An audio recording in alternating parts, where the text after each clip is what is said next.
Welcome to Minutes to Fit. Our mission is to be a liaison and echo the words from the professionals and give you, our subscribers, some sort of insight. The information contained in this video is of general nature and does not constitute medical advice. Talk to your doctor for your individual circumstances.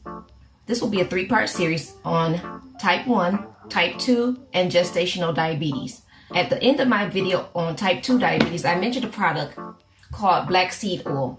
This is what it looks like. There are great reviews on Amazon for this product. They're testifying that it helps diabetes, inflammation, and also autoimmune diseases. So we're going to put this thing to the test and see how it works. Stay tuned.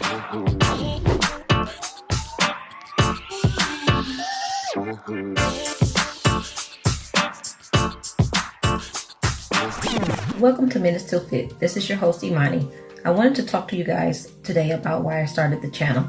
I started it to bring awareness to our people and our community.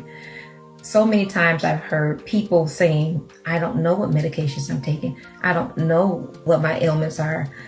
I don't know what my blood sugar should be or what my blood pressure should be. So I want to bring awareness and educate people as much as I can. So tune in and let's get some education. I'm going to first start off with some terms. We're going to go over diabetes type 1 today. Pre-diabetes means that your blood sugar levels are higher than normal, but not high enough to be diagnosed with diabetes. Insulin, a hormone made by the pancreas that helps glucose in the blood enter cells in your muscles, fat, and liver, where it is used for energy.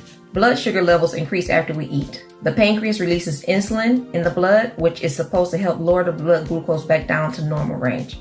There's a flaw in people with diabetes, so that doesn't happen. Hypoglycemia is basically low blood sugar. Your blood sugar levels can drop from skipping a meal, increasing your activity, or unintentionally taking too much medication. Insulin resistance, when the cells in your muscles and fat and liver don't respond well to insulin and can't easily take up glucose from your blood.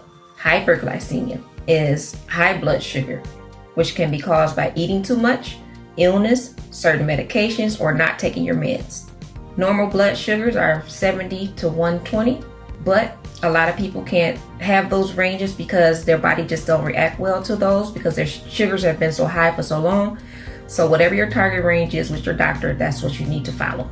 Diabetes type 1 is a disease that occurs when your blood sugar is too high. Type 1 diabetes typically occur in children and young adults, but it can appear at any age. Having a parent or sibling with type 1 diabetes increases your chance of getting the disease. Type 1 diabetes occurs when the body's immune system, which normally fights infection, attacks and destroys the cells in the pancreas that makes insulin. Pancreatic isolates are clusters of cells in the pancreas that make insulin. Type 1 diabetes attacks these cells and results in the pancreas not making insulin anymore. Symptoms of type 1 diabetes are serious and usually happen quickly over the course of a few days to weeks. Increased thirst, frequent urination, increased hunger, fruity smell to your breath, to name a few are some of the symptoms. Healthcare workers have several ways to test you for diabetes: random blood sugar, fasting blood sugar, hemoglobin A1C.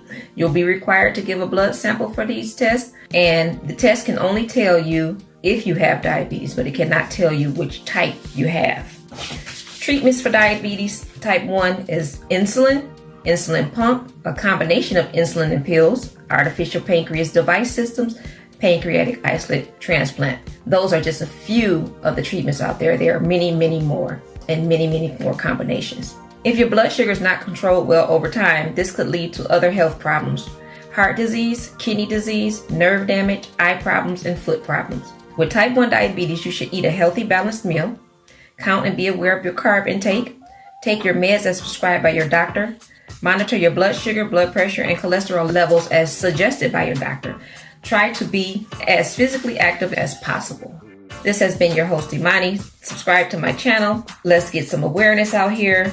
If you have any questions, suggestions, anything to say, feel free to leave me a message.